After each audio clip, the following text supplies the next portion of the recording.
আসসালামু আলাইকুম বন্ধুরা, কেমন আছেন? আশা করি সবাই ভালো আছেন। আমার হাতে 908 মডেলের একটি সোল্ডারিং আয়রন।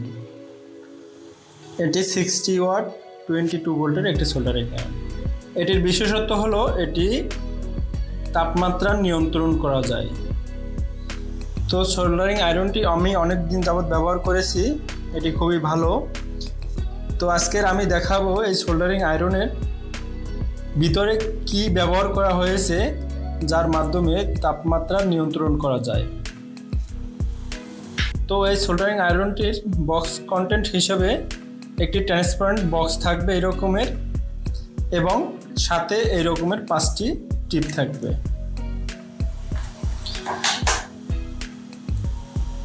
তো আমি এখন আপনাদেরকে খুলে দেখাবো সোল্ডারিং আয়রনটি ভিতরে কি ব্যবহার করা হয়েছে।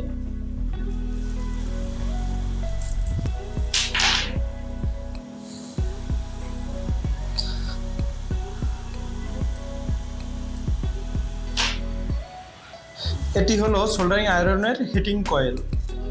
এটি নাইক্রোম ওয়্যার দিয়ে এই কয়েলগুলো তৈরি করে। তো প্রথমে আমি এই নটটি খুলে নেব। খুলে নেওয়ার পরে আমি ভিতরে একটি সার্কিট দেওয়া আছে, সার্কিটটি আমি সাবধানে বের করব। তো দেখুন,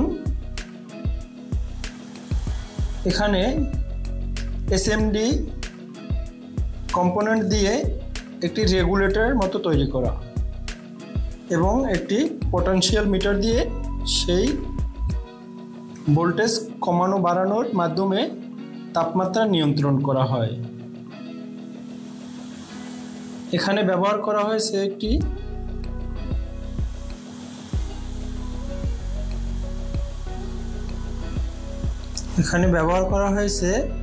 BT136S একটি মসফেট। তো বন্ধুরা, আপনারাও এই সোল্ডারিং আয়রনটি ব্যবহার করতে পারেন। আমি অনেক দিন যাবত ব্যবহার করেছি। সোল্ডারিং আয়রনটি খুবই ভালো। দেখুন, 200 সেলসিয়াস থেকে 450 সেলসিয়াস পর্যন্ত তাপমাত্রা বাড়ানো কমানো যায়। তো আমি এটা রেগুলার ইউজে 250-এর মতো রেখেই ব্যবহার করেছি, তো তাতেই ভালো ফলাফল পেয়েছি। ভিডিওটি ভালো লাগলে একটি লাইক দিবেন, এবং এই রকমের নতুন নতুন ভিডিও পেতে আমাদের চ্যানেলটি সাবস্ক্রাইব করে সাথেই থাকবেন। প্রতিনিয়ত এই রকমের নতুন নতুন টেক রিলেটেড ভিডিও আসবে এই চ্যানেলে। তো দেখা হবে নতুন কোনো ভিডিওতে। সেই পর্যন্ত ভালো থাকবেন। ধন্যবাদ।